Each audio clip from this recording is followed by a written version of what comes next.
Bienvenue à cette exploration dans les rues et l'histoire de Anahata, un quartier un peu méconnu peut-être, de l'arrondissement d'Adachi à Tokyo. Aujourd'hui, on va plonger dans pas mal de documents, des articles, des notes historiques, des guides locaux aussi, pour essayer de comprendre ce qui rend cet endroit spécial. Notre but, c'est de déterrer quelques récits historiques parfois assez surprenants, et puis de dénicher des pépites cachées pour d'éventuels visiteurs. On va s'intéresser de très près à l'origine du nom Anahata, ça veut dire champ de fleurs, littéralement. Alors, on creuse. Effectivement, c'est un nom très évocateur, hein. Mais bon, ça pose tout de suite la question, est-ce que ça correspond à la réalité? Et les sources qu'on a, elles nous donnent un portrait assez riche qui nous fait voyager de l'Antiquité jusqu'à nos jours, en fait. Alors justement, ce nom Anahata, est-ce qu'on y trouve vraiment des champs de fleurs? J'ai lu un article qui racontait une espèce de quête un peu amusée pour les trouver. Ça laisse entendre que la réalité est, disons, différente. C'est tout à fait ça. En fait, le nom Anahata, en tant que tel, il date de 1899. C'est le moment où on crée le village de Anahata. Et comment? En fusionnant 8 anciens villages et ce qu'on appelle des shinden. Des shinden, c'est quoi exactement? Alors les shinden, ce sont des nouvelles terres agricoles, souvent des rizières, qu'on a gagnées sur des zones marécageuses ou peu productives, surtout à l'époque d'Edo. C'était un gros travail d'aménagement. 8 villages et des shinden, d'accord. Et le nom Anahata, il vient d'où alors dans cette fusion? Parmi ces 8 entités, il y avait des villages importants comme Hanamata, Mutsumi, et puis plusieurs shinden, avec des noms comme Takumi ou Kae. Et le nom Hanamata, il a été choisi en s'inspirant du village principal de l'époque qui s'appelait Hanamata. C'est une sorte de version un peu embellie, quoi. Anamata.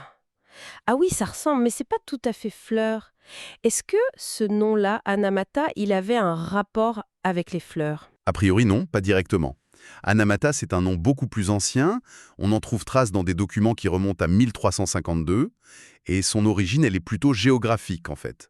Ana, ça peut vouloir dire pointe, nez, extrémité, un peu comme une avancée de terre, et mata, ça désigne une fourche, une bifurcation, souvent de rivière. Ah d'accord. Donc ça décrivait sûrement le paysage de l'époque, une zone sur une sorte de pointe de terre, près d'une confluence de cours d'eau, pas loin de ce qu'était l'ancienne baie de Tokyo. Alors choisir Hanahata, avec le caractère de la fleur, Hana, c'était peut-être une façon d'adoucir le nom, de le rendre plus joli. Ou alors une solution un peu politique pour ne privilégier aucun des anciens noms au moment de la fusion, vous voyez? Donc si je comprends bien, le champ de fleurs, c'est plus une jolie façade qu'autre chose. C'est une astuce de langage pour unifier tout le monde, en gros. C'est fascinant. Exactement. Et ça colle bien avec l'histoire du quartier. Hanahata, ça a longtemps été une zone très rurale, qui s'est vraiment développée grâce à la création de ces fameux shinden pendant l'époque d'Edo. C'était un travail énorme pour rendre ces terres cultivables. On imagine, oui. Dans les années 20 ou 30, la population était encore assez modeste, autour de 4000 habitants, pas plus. Et on a des photos aériennes, prises par les Américains en 1947, qui montrent très clairement un paysage dominé par les rizières, les champs. Et aujourd'hui, est-ce qu'il reste des traces de ce passé agricole? On voit encore quelque chose? Le paysage agricole lui-même, il a quasiment disparu. C'est très urbanisé maintenant. Mais ce qui est assez frappant, c'est que si on regarde bien la disposition des anciennes zones habitées, les petits noyaux villageois d'origine, elle a finalement assez peu changé. On peut encore deviner les contours des anciens villages dans certaines rues, au milieu des constructions plus récentes. Les traces sont là, mais faut un peu savoir lire entre les lignes du paysage urbain, quoi. Et ces traces du passé, elles nous emmènent peut-être encore plus loin que l'époque d'Edo, non? Ah oui, bien plus loin. Figurez-vous qu'il y a eu des découvertes archéologiques majeures sur un site qu'on appelle les ruines de Anahata. Ça se trouve là où il y a maintenant l'université Bunkyo, dans le secteur Anahata 5 Chaume. Ah oui. Et c'est un site assez complexe, qui montre une occupation humaine sur une très longue durée. Ça va de la période Yayoi, donc bien avant notre ère, jusqu'à l'époque d'Edo, avec un pic d'activité pendant l'ère Kofun. L'ère Kofun. C'est l'époque des grands tombeaux, des Kofun justement. Qu'est-ce qu'on a trouvé de si spécial de cette période à Anahata? Alors, en 2013, lors de fouilles juste avant la construction d'un bâtiment, les archéologues sont tombés sur des fragments de poterie, assez inhabituels. Et après analyse, il s'est avéré que c'était des poteries fabriquées en Corée. Elles datent de l'époque des Trois Royaumes là-bas. Des poteries coréennes anciennes. Ici à Tokyo. Mais comment on peut en être sûr? C'est l'analyse de l'argile, de la pâte céramique, ce qu'on appelle le taïdo. L'analyse a confirmé que sa composition était différente des poteries japonaises de la même époque, trouvées dans la région. C'est une découverte vraiment pas banale pour Tokyo. C'est même la première fois qu'on trouve ce type spécifique de poterie coréenne, dite tendre, dans le coin. Incroyable! Et qu'est-ce que ça veut dire alors? Ça suggère très fortement qu'il y avait peut-être des Toraijin, c'est le mot japonais pour désigner les immigrants venus de Corée ou de Chine dans l'Antiquité, qui étaient installés ici, à Hanayata, il y a très très longtemps. On sait que ces personnes ont joué un rôle clé dans la transmission de savoir-faire au Japon ancien. Donc ces poteries, ce sont des preuves tangibles de ces échanges. Voilà, c'est un indice matériel assez fort. D'ailleurs, ces poteries sont maintenant classées comme biens culturels par l'arrondissement d'Adachi. C'est fou de penser qu'un quartier avec un nom aussi bucolique cache en fait des liens internationaux si anciens. Ça casse complètement l'image de départ, non? On a vraiment des couches d'histoire qui se superposent. Ces liens possibles avec la Corée antique, puis le développement agricole à l'époque d'Edo, et enfin la création du village moderne avec ce nom poétique, mais finalement un peu trompeur. Alors, au-delà de cette histoire riche et pleine de surprises, qu'est-ce qu'on peut découvrir à Anahata aujourd'hui si on décide d'y aller? Le sanctuaire Owashi revient souvent dans les documents, non? Absolument, c'est vraiment un lieu incontournable. Le Anahata Owashi Jinja, il est à Anahata, Setchome. Les gens du coin l'appellent souvent Otori-sama, affectueusement. Et ce sanctuaire, il a une revendication historique assez forte, hein. Il se dit être le lieu d'origine du fameux marché Torinoichi. Le Torinoichi, le grand marché au râteau porte-bonheur qu'on voit en novembre. C'est ça, un événement très populaire. Et selon la tradition du sanctuaire Owashi, cette coutume remonterait à l'ère Orei, c'est-à-dire fin 14e, début 15e siècle. C'est très ancien. Waouh! Et le nom Owashi, ça veut dire grand aigle, c'est ça? Il y a une histoire derrière ce nom? Oui, il y a plusieurs légendes en fait. Certaines le lient au héros un peu mythique Yamato Takeru. Il aurait reçu une protection divine ici, sous la forme d'un aigle, justement. D'autres légendes parlent de guerriers célèbres, comme Minamoto no Yoshie ou son frère Yoshimitsu, vers la fin du XIe siècle, qui aurait aussi eu une histoire avec un aigle par ici. Ce qui est sûr, c'est qu'à l'époque d'Edo, son marché Torinoichi était hyper réputé. On l'appelait le Rontori. Antori, le vrai tori. Voilà, le tori originel en quelque sorte. Ça montre bien son importance et son antériorité supposée par rapport aux autres marchés similaires qui existaient à Edo, l'ancien Tokyo. Et pour nous, visiteurs d'aujourd'hui, ça ressemble à quoi? Les descriptions parlent d'une approche, le sando, qui est assez impressionnante, avec de grands arbres, des cèdres centenaires.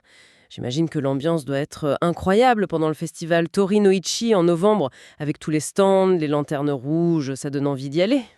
Effectivement, le Sando est assez long et il a une atmosphère, disons, solennelle et paisible en temps normal. Et puis oui, très animé pendant le festival.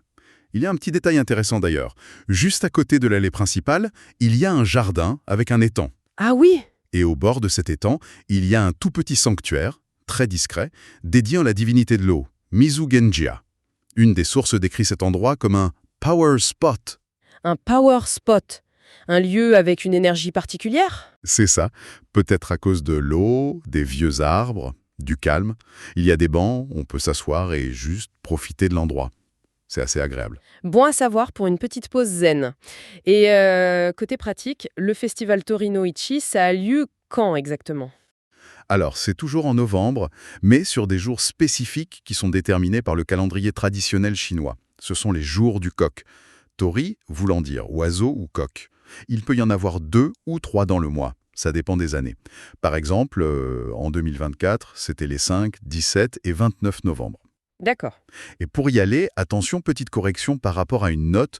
Le plus simple, c'est de prendre un bus depuis la gare de Takenotsuka, Takenotsuka, sur la ligne Tobusquetri, ou alors depuis la gare de Rokucho, sur la ligne Tsukuba Express. Pas Yatsuka. Tekornutsuka, bien noté, merci pour la précision. Un autre lieu qui a l'air de valoir le coup, c'est le jardin commémoratif Anahata, le Anahata Kinen Teien. Qu'est-ce qu'il a de spécial celui-là? Ah oui, c'est un très beau jardin japonais. C'est un style Shizen-Kayu-shiki, donc un jardin où on se promène autour d'un étang central. Il a été créé en 1984 pour les 50 ans de l'arrondissement de Dachi. Il fait partie d'un parc plus grand, le parc Anahata. Et qu'est-ce qui le rend spécial?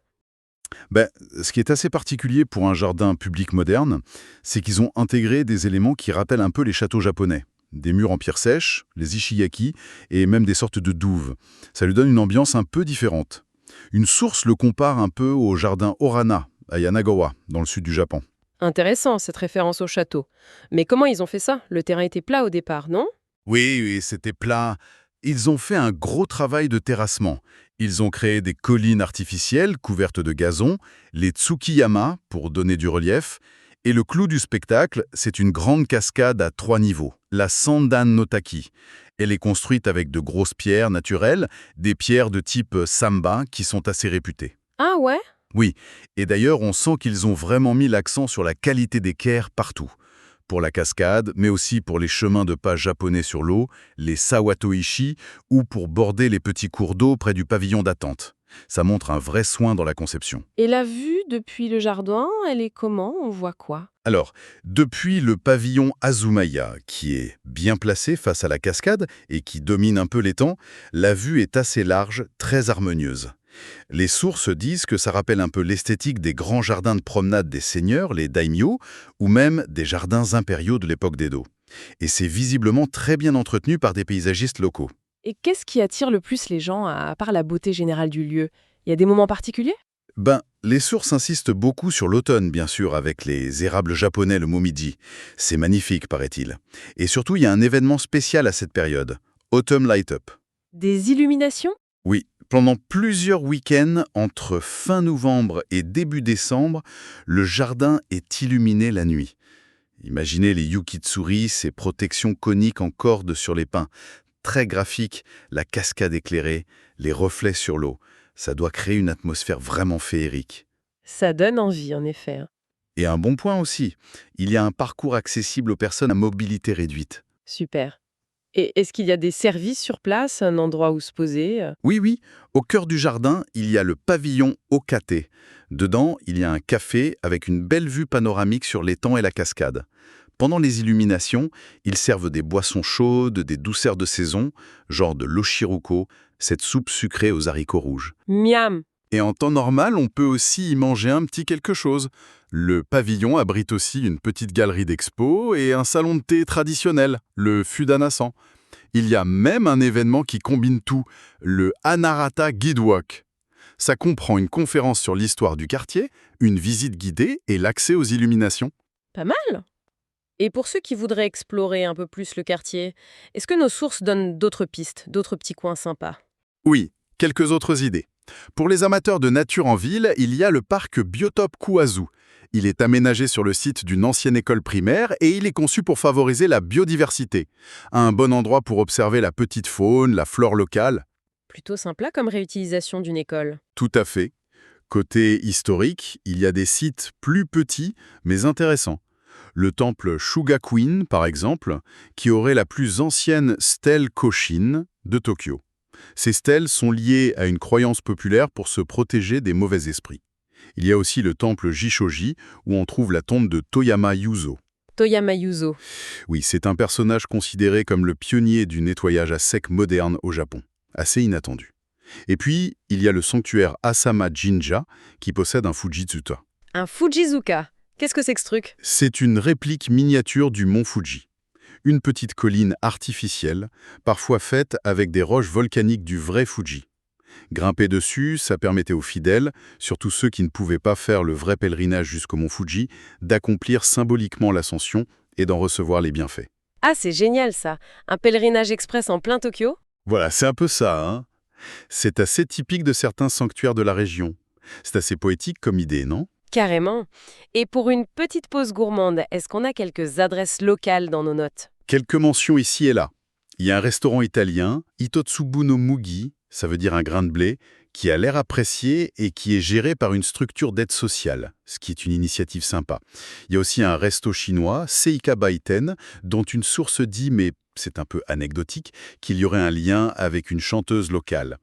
Et puis plus simple, un stand de yakitori, les brochettes de poulet, près d'un supermarché discount, le Gyomu Super, qui semble être un repère local. Bon, alors si on résume un peu tout ça, Anahata, ce n'est peut-être pas le champ de fleurs idyllique de son nom, Mais c'est un quartier qui révèle une histoire bien plus riche, bien plus complexe qu'on pourrait le croire au premier abord. Des traces de liens très anciens avec la Corée, un passé agricole marqué par la conquête de terres sur l'eau, Exactement. et aujourd'hui des lieux forts comme le sanctuaire Owashi, qui est gardien de traditions très anciennes, et de très beaux espaces verts comme ce jardin commémoratif qui a des allures de jardin de seigneur. C'est vraiment un lieu plein de surprises. C'est tout à fait ça. Ce qui est vraiment fascinant à Anahata, c'est cette superposition de couches historiques très différentes. Le nom lui-même, on l'a vu, raconte une histoire sur l'administration locale, la façon dont on nomme les lieux. Les découvertes archéologiques, elles, ouvrent des fenêtres incroyables sur les échanges internationaux dans cette partie de Tokyo il y a des siècles. Mhm. Et puis, les sanctuaires, les jardins, ce ne sont pas juste des musées à ciel ouvert. Ils offrent des expériences bien réelles, agréables, parfois même un peu spirituelles pour les gens d'aujourd'hui. C'est ce contraste permanent entre les époques, les fonctions, les significations. C'est ça qui rend l'endroit vraiment intéressant à explorer, je trouve. On a donc découvert l'origine assez inattendue du nom Anahata, mis au jour ces ruines antiques qui témoignent de possibles liens avec la Corée ancienne. On a souligné l'importance culturelle et historique du sanctuaire Owashi et de son célèbre marché Torinoichi. Et on a pu admirer la beauté et les attraits de ce jardin commémoratif Anahata, notamment avec ses illuminations d'automne. Une dernière réflexion, peut-être, pour conclure cette exploration. Il y a un contraste assez saisissant, je trouve, entre le passé de Anahata, cette terre essentiellement agricole, en grande partie gagnée sur l'eau par les Shinden, et puis son présent, très résidentiel, très suburbain. Pourtant, malgré cette transformation assez radicale, on voit que des poches d'histoire profondes, comme les ruines ou le sanctuaire Owashi, et des espaces de nature bien pensés, comme le jardin commémoratif ou le parc biotope, eh bien, ils persistent ou ils ont été recréés. Oui, c'est vrai. Et ça invite peut-être à réfléchir un peu à la façon dont les noms de lieux, parfois très poétiques, très idéalisés comme champs de fleurs, façonnent nos attentes, notre imaginaire. Et comment cette image se confronte à la réalité qu'on découvre en explorant vraiment un quartier par soi-même, couche après couche. Qu'est-ce qu'un lieu révèle vraiment de lui-même quand on prend le temps de regarder juste un peu sous la surface, quoi. C'est une excellente question pour continuer à y penser. Merci beaucoup d'avoir partagé cette analyse détaillée avec nous.